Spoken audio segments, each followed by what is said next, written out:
A day in Guthrie isn't complete without listening to the unique stories and seeing the Victorian-inspired costumes during a guided walking tour in downtown Guthrie. We go back 100 years with our tour guide, Janine Handler. So this is where we start our tour, in the Apothecary Garden here in Guthrie. Guthrie was started 1889, April 22nd at noon.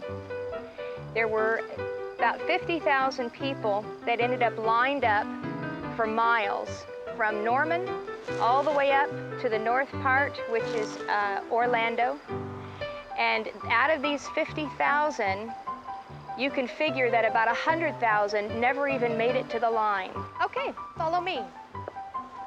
What you're going to view is the bottom of the hill here where everything started.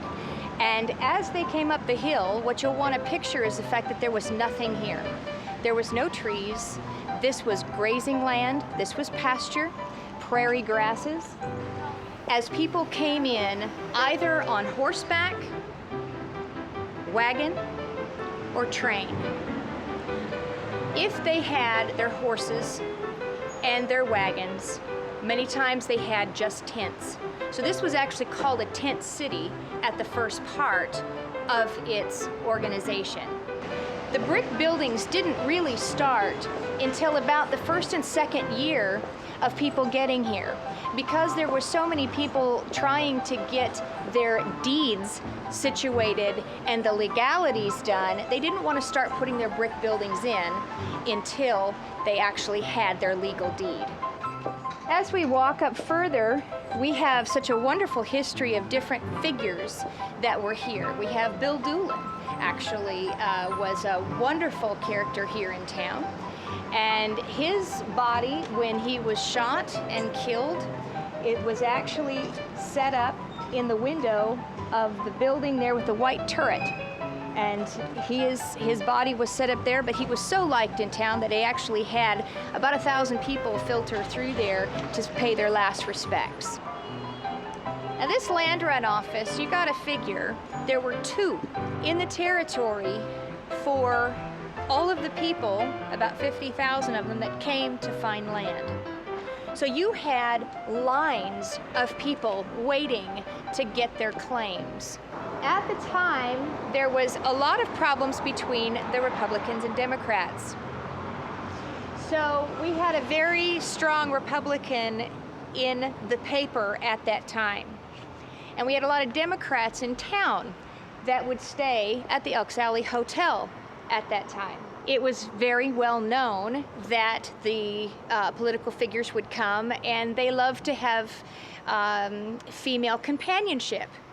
And so the Republican would sit up here in the corner of his building and look down at the hotel and see what female companionship was going on with what delegate or political figure at that time.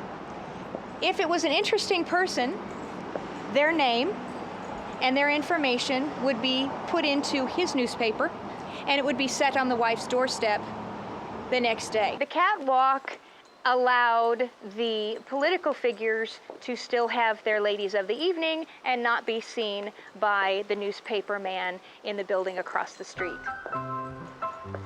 So now we're on the corner of Harrison and 2nd Street. 2nd Street was known as the Red Light District. And this was an area that had casinos and bordellos all up and down this street from one end to the other. So this was a very infamous part of town. Even with all of that, we were still not known for any type of crimes and murders and things. It was a pretty calm place. And we cannot forget the smallest national park in the United States.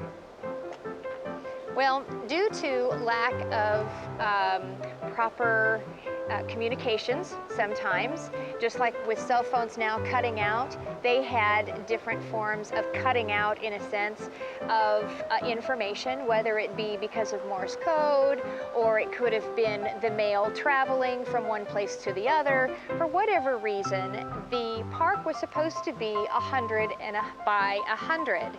By the time the information reached from here to the federal government, it ended up 10 by 10. So here we have the end of our tour. We've done a one-block strolling walk through the downtown of Guthrie, and we sure hope you enjoy your stay in Guthrie when you come and visit.